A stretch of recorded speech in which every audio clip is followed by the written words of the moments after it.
Hello et bienvenue sur le podcast Relax avec tes cheveux fins.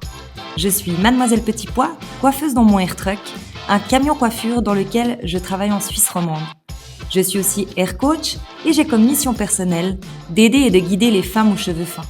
Pour mes clientes, les cheveux, c'est une part importante de leur identité et ils sont souvent source de complexes.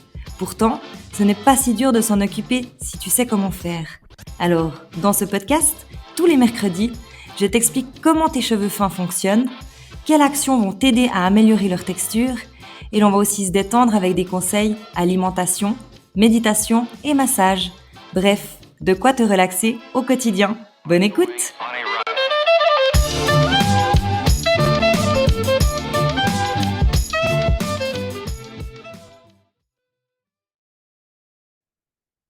Hello et bienvenue dans ce 27e épisode Ta beauté part de tes pensées.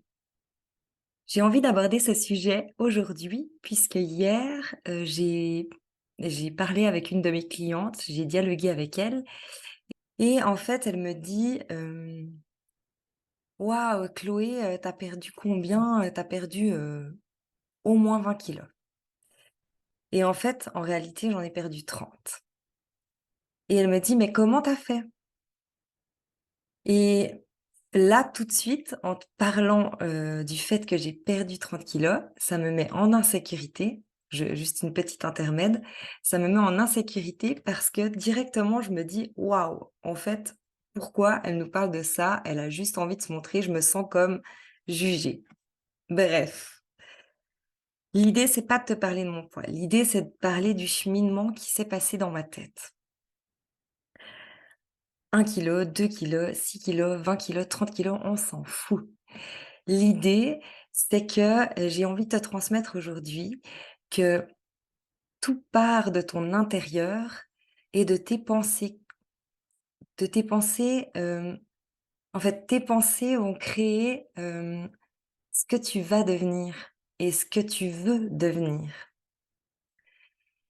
Et ce que tu as été ne définit pas ce que tu peux devenir. Donc en fait, vraiment, tout se passe dans tes pensées. Et moi, en réalité, avec cette histoire de poids, je n'ai plus fait de régime. J'ai fait une, comment on peut dire ça? Une diète du cerveau, en fait. Une diète de mes pensées. Et j'ai mis le point sur, toutes les pensées et les croyances que j'avais, sur moi, qui me bloquaient, en fait, pour avancer. Donc c'est pas que, sur mon poids, en l'occurrence, c'est sur, heu, où j'ai envie d'aller et ça peut être vraiment dans toutes les sphères de ma vie. Il y a aussi le fait que je suis devenue maman, enfin, il y a vraiment plein de choses qui sont rentrées en ligne et j'avais envie vraiment de faire ce travail, de la pensée puisque tout est lié, en fait, à ton intérieur et ta pensée, bah, c'est une énergie. Ta pensée, c'est une énergie et si ta pensée est positive, ton énergie automatiquement est positive et ce que tu ressens est positif. Enfin, c'est vraiment comme connecter, de ton cerveau à ton corps et de ton corps à ton cerveau. Donc au début, j'ai travaillé, sur un projet professionnel, ce qui a fait que je me remplissais en fait, je me nourrissais, de ce projet professionnel. Et pendant ce cheminement-là, j'ai eu comme des déclics. J'ai eu comme des déclics, ben, sur mon poids, sur le fait que si je veux être maman et entrepreneur, active, je peux pas garder ce poids. C'est vraiment pas possible puisque je suis trop fatiguée. Donc il y a eu comme ça des petits déclics au fur et à mesure. J'espère que dans cet épisode, ça va aussi te faire ces petits déclics. Moi, je te partage juste, ma vision, mon prisme, enfin ce que j'ai vécu et et peut-être que ça va venir chercher, quelque chose chez toi qui va te décliquer, qui va créer un petit changement de vision. Il faut pas que je me perde parce que j'ai envie d'aller dans tous les sens pour t'expliquer mon histoire, mais en vrai, j'ai voulu, un nouveau projet professionnel parce que j'avais la sensation, d'être qu'une maman, à ce moment-là. C'est vraiment ce que je ressentais au plus profond et toute ma vie, j'ai été, entre guillemets, presque toute ma vie, j'ai été entrepreneur, depuis que j'ai travaillé. Donc j'ai fait mon apprentissage, j'ai travaillé une année pour un patron et ensuite je me suis mis en tant qu'indépendante. Donc moi, j'ai toujours eu cette envie d'être comme, ma propre patronne. Et là, en fait, ben, j'étais ma propre patronne, avant d'avoir des enfants, pendant, mes deux grossesses aussi, mais j'avais comme beaucoup diminué mon temps et je me sentais plus maman et j'avais pas l'impression d'aider des gens, de servir à quelque chose, en fait. J'avais vraiment envie, que j'ai cette sensation qui me nourrisse, de servir à autre chose que juste d'être maman. Et ça m'est venu, en fait, cette idée, de me reformer, de recréer une nouvelle entreprise, de me retrouver, en fait. C'est parce qu'en fait, je me suis retrouvée beaucoup à la maison et j'ai clairement, fait une dépression, postpartum. Et en tant que, entrepreneur et leader, je n'ai pas vu que j'étais en dépression et je n'ai pas accepté cette dépression. Du coup, il fallait que, je travaille sur moi, que je me retrouve moi, quelles étaient mes valeurs, à quoi je pouvais servir, dans cette vie, autrement que d'être juste une maman. Et être juste une maman, c'est pas vraiment ce que je pense maintenant, pas du tout même, mais à ce moment-là, c'est ce que je pensais. Je pensais que j'étais juste une maman et être une maman, c'est être déjà beaucoup. Donc c'est là qu'on voit que tes pensées, elles te créent en fait, ta façon d'être avec toi et du coup de ta façon d'être, avec les autres et ça crée aussi une vision, comment je peux dire ça? Une vision différente puisque maintenant j'ai plus la même vision sur le fait d'être maman. J'ai même une très belle vision de ça et je pense que si tu es maman et juste maman et que ça te convient, c'est complètement correct aussi. C'était pas dans l'optique jugement que je disais ça, c'était plus ma vision à moi à ce moment-là. Je me sentais pas du tout, hem, conquise d'être juste maman et maintenant, heu, je pense, l'inverse. Je pense que je pourrais être juste maman parce que j'ai fait tout ce travail en moi. On passe à la suite, de mon histoire, c'est-à-dire que je prends une formation, pour voir où je peux enfin, à quoi je peux servir professionnellement et comment je peux aider. Puisque ça m'animait, ça venait chercher quelque chose en moi et d'autant plus que, ça me faisait travailler sur mon intérieur, sur mon mindset et ça m'amenait à voir, le monde un peu, avec des autres lunettes. Donc, je commence cette formation et en fait, j'avais comme ciblé juste dans cette formation puisque ça allait venir gratter, un peu, mes croyances et mes pensées. C'est par ça que les exercices ont commencé et en fait, sur le coup, je me suis dit: «De toute façon, il faut y aller puisque tu te dois, de sortir de cet état rien que pour tes enfants». Donc en fait, j'ai mis au premier plan, mon rôle de maman pour après, aller sur un programme professionnel, enfin une sphère professionnelle. Mais au début, je me suis dit: «De toute façon, maintenant en tant que maman dans cet état, hem, et ben, ça va pas. Ça va pas. Je j'osais pas bénir mes enfants, je faisais des cauchemars toutes les nuits, qui mouraient. Enfin voilà, j'en passe.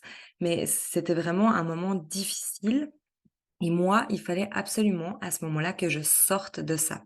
Donc si on parle de la beauté à ce moment-là, je me trouvais pas belle, d'ailleurs je ne m'apprêtais plus, c'était genre training toute la journée et et je prenais même plus le temps de me regarder. En vrai, je ne touchais presque plus mes cheveux, pourtant je suis coiffeuse. Je me maquillais vraiment quand on avait une soirée parce que j'avais comme envie de cette surface, réconfortante. Mais en vrai, au fond de moi, je me trouvais pas belle et j'avais même pas vraiment envie de prendre soin de moi. Donc, je commence, avec un peu de développement personnel, un peu beaucoup même et mes premiers exercices, c'est: qu'est-ce que je ne veux plus dans ma vie? Hem, Quels sont mes non négociables à partir de maintenant? Et je me suis dit: «Vas-y, je vais te remplir ces feuilles easy», et en fait, c'est venu le fait d'écrire vraiment ces choses, c'est venu sortir, en fait, tout ce qui devait sortir et c'est venu comme épurer les pensées.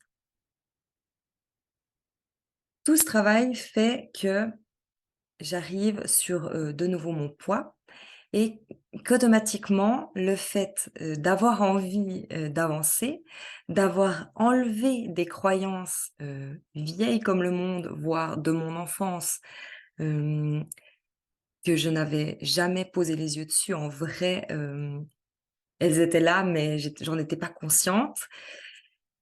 Et par exemple, il y avait comme croyance, dans ma famille, on est toutes rondes et on sera toujours rondes et même si, je perds un peu de poids, je ferai jamais partie des minces. Et ça, ça, c'était juste dans ma tête. Ça, c'était une pensée qui revenait constamment ou qui était présente tout le temps, mais que, je ne voulais plus voir, en fait. Et en fait, c'est pas vrai puisque, j'ai l'ossature que j'ai, je veux dire, j'ai la carrure que j'ai, mais tout peut se modifier. Tout peut changer si toi, tu décides de changer. Si toi, tu enlèves toutes ces barrières et toutes ces couches, de l'oignon, tu peux vraiment, devenir ce que tu as envie de devenir. Et en fait, du coup, j'ai commencé à manger mieux, à me remettre au sport, à m'aérer l'esprit, à aller en forêt. Au lieu de faire juste des petites promenades avec mes enfants, je les mettais dans la poussette et j'allais courir. Hem, j'ai fait comme ça tout un tas de petites actions, donc clairement pas du jour au lendemain, hein. Mon fils aîné, il a 4 ans, donc tout ce cheminement, il s'est passé en 4 ans. Mais il y a eu comme cette prise de conscience de, heu: «Ah mais ça, c'est une de mes qualités. Ah mais, je peux servir à ça. Ah, j'ai ça comme valeur». Et en fait, toutes ces petites choses sont venues cumuler, c'est vraiment un travail mental, mais elles sont venues cumuler, de la positivité et cette positivité est venue amplifier mes pensées et à force, il y avait chaque fois une pensée en plus, positive et le positif attire le positif. Donc automatiquement, j'ai commencé à perdre du poids et quand les gens me disent: «Est-ce que tu as fait un régime, mais tu as quand même dû faire attention». Oui, mais pour la première fois de ma vie, j'ai pas eu cette sensation, de contrôler, les quantités que je mangeais, de contrôler ce que je mangeais. En fait, je me suis vraiment écoutée, hem et j'ai réussi en fait à même, je sais pas moi, parfois il me semble que je mange du chocolat, mais je vais vraiment manger une plaque de chocolat entière et je vais plus avoir le même rapport avec cette plaque de chocolat qu'avant, puisqu'en fait, bah, elle va déjà de un, j'en ai envie et elle va me faire du bien. Par contre, je vais juste me poser la question: «Pourquoi, pourquoi est-ce que tu manges cette plaque de chocolat?» Alors si tout à coup, je me dis: «Ah ouais, je suis en période de règles», alors voilà, bon, je pense que j'ai besoin un peu de ce roux-doudou, enfin ce truc un peu cosy, sucré, et voilà. Et j'ai comme, je suis passée à autre chose et j'ai plus cette culpabilité qui vient, me dire: «Tu devrais pas, hem, ça va tout sur tes fesses», enfin je sais pas, cette culpabilité qui fait que tu manges ton chocolat avec pas la même intention en fait et pas la même, pas de la même façon. Donc j'arrive pas à complètement expliquer, ce qui s'est passé, mais tout ce que je sais, c'est que je n'ai pas fait de régime et ça, c'est vrai. Je n'ai pas du tout fait de régime, je mange toujours de tout. Je mange aussi, de temps en temps, de la malbouffe, si on peut dire comme ça, hem, mais avec, une toute autre, vision, qui est une vision de, bah, déjà de il y a pas de jugement envers moi-même. Je le fais parce que j'ai trop de plaisir à le faire et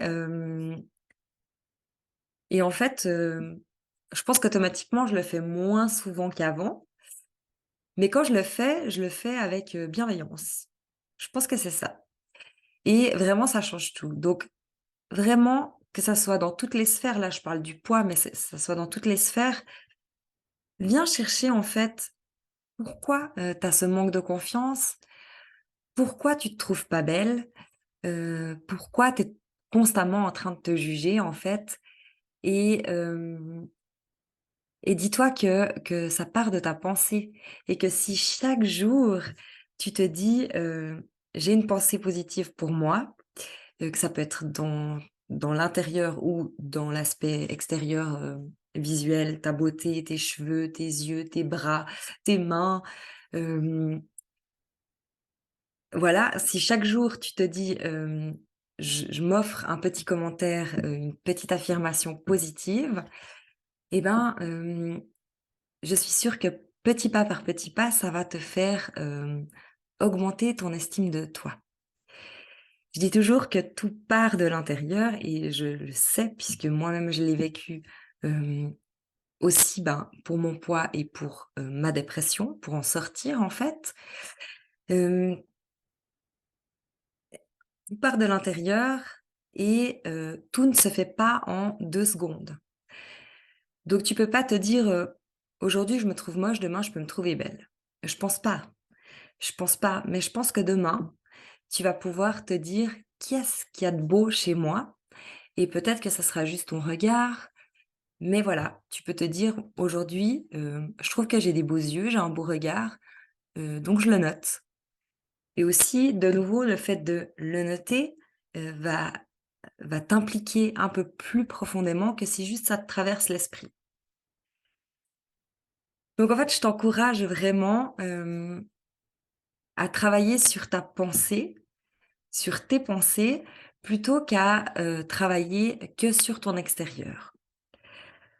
Travailler sur ton extérieur, ça va faire en sorte de cacher qu'est-ce que tu as à l'intérieur, une douleur ou une incompréhension avec toi-même. Quand j'entends par là, c'est que si tu te maquilles beaucoup, pose-toi la question, si tu te maquilles beaucoup parce que tu te trouves belle et tu as envie encore plus, de refléter, cette beauté que tu ressens envers toi? Ou est-ce que tu te maquilles beaucoup pour, paraître, pour te cacher en fait et pour cacher cette beauté que tu ne vois pas à l'intérieur de toi? Ta beauté, tu dois, la voir par toi-même. Tu dois pas attendre, que des gens, te disent: «Waouh, tu es belle aujourd'hui». Des gens, ton mari, tes enfants, tes parents, tes amis peuvent te dire: «Waouh, mais tu es trop belle aujourd'hui. Waouh, mais, tu des beaux cheveux. Waouh, c'est beau ton maquillage». Tout ça, je dis pas que ça va être, mauvais, ça va te faire du bien, mais ça va te faire du bien à court terme. Puisque si toi, au fond de toi, tu ne te trouves pas belle, tu vas même pas pouvoir accueillir pleinement, ces compliments-là. Ça va te passer un peu, genre: «Ouais, bon, OK, il me trouve belle, c'est cool». Mais si toi, au fond de toi, tu as fait cette recherche, hem, de beauté, si toi, tu te trouves belle pour ce que tu es, si tu trouves que tu es belle aussi, physiquement à l'extérieur, tu vas pouvoir, déjà plus rayonner, avoir encore plus de compliments, mais cette fois-ci, les compliments, ils vont venir, vraiment, crocher à l'intérieur, à long terme, puisque toi-même tu en seras convaincu. Donc en fait, ça n'a pas d'importance, ce que les gens y pensent, ça n'a pas d'importance s'ils te trouvent belle, à partir du moment où toi tu ne te trouves pas belle. Ce qui est important, c'est ce qui se passe de toi à toi, ce qui se passe dans tes pensées.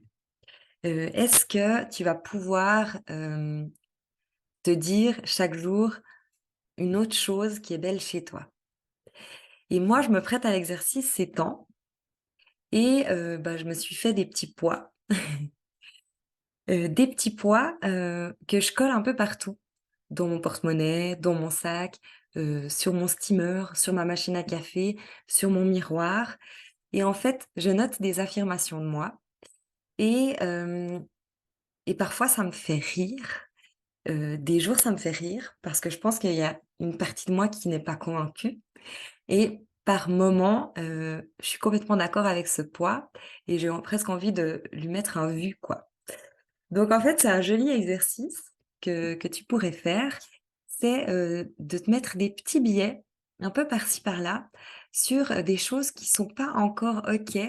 Je sais pas, admettons, hem, rien que de mettre, «Je suis, lumineuse et jolie» et tu colles ça, un peu partout et en fait, bah, tu verras que à force, tu vas comme croire à ce petit billet, en fait. Ça sera comme normal de le lire. Au début, ça te fera un peu sourire, ouais, bon, c'est un peu, hautain de d'avoir ça partout chez soi. Ça va vraiment te créer un effet comme ça. Mais au fur et à mesure, en fait, cette pensée, elle va vraiment venir se crocher à toi et et tu vas en être convaincu. Et ça, c'est un petit cheminement, qui se fait petit pas par petit pas et qui pourront vraiment, venir changer, ton état d'esprit sur toi-même, ta vision sur toi-même. J'ai pas mal été dans tous les sens, il me semble, parce que j'ai voulu parler de mon histoire et j'ai voulu en même temps, quand même t'apporter ce conseil. Hem, un bout de mon histoire, c'est dit en bref, c'est dit vite fait, mais voilà, juste pour te montrer que tu peux changer les choses et que tout t'appartient en fait et que tu peux, te trouver belle et que tu es même la seule personne, qui peut, révéler ta beauté. C'est toi qui as les clés de tout ça et c'est toi qui as les clés de tes pensées. Donc change ces pensées au plus vite, pour, pour, comme avancer et rayonner un peu plus chaque jour, en fait. C'est vraiment toi, qui dois faire ce cheminement et c'est pas tes proches, en te disant que tu es belle et qui vont faire, changer les choses. C'est simplement, que tout se passe de toi à toi. J'espère que ce conseil, te marque, va créer un petit changement chez toi, une petite vision différente et on va se revoir, dans un prochain épisode qui sera toujours basé un peu sur cette beauté intérieure. Je te souhaite une belle fin de journée et un bon collage de petites étiquettes. Bye. Merci d'avoir écouté Relax avec tes cheveux fins. Pour plus d'informations, tu peux aller jeter un coup d'œil sur mon compte Instagram Mademoiselle Petit Pois. J'ai aussi une chaîne YouTube et une page Facebook sous le même nom. Si tu as aimé cet épisode, tu m'aides en me le disant. Alors, n'hésite pas à réagir, partager, raconter ton expérience ou me poser une question en commentaire. Relax avec tes cheveux fins revient mercredi prochain. En attendant, prends soin de toi et de tes cheveux.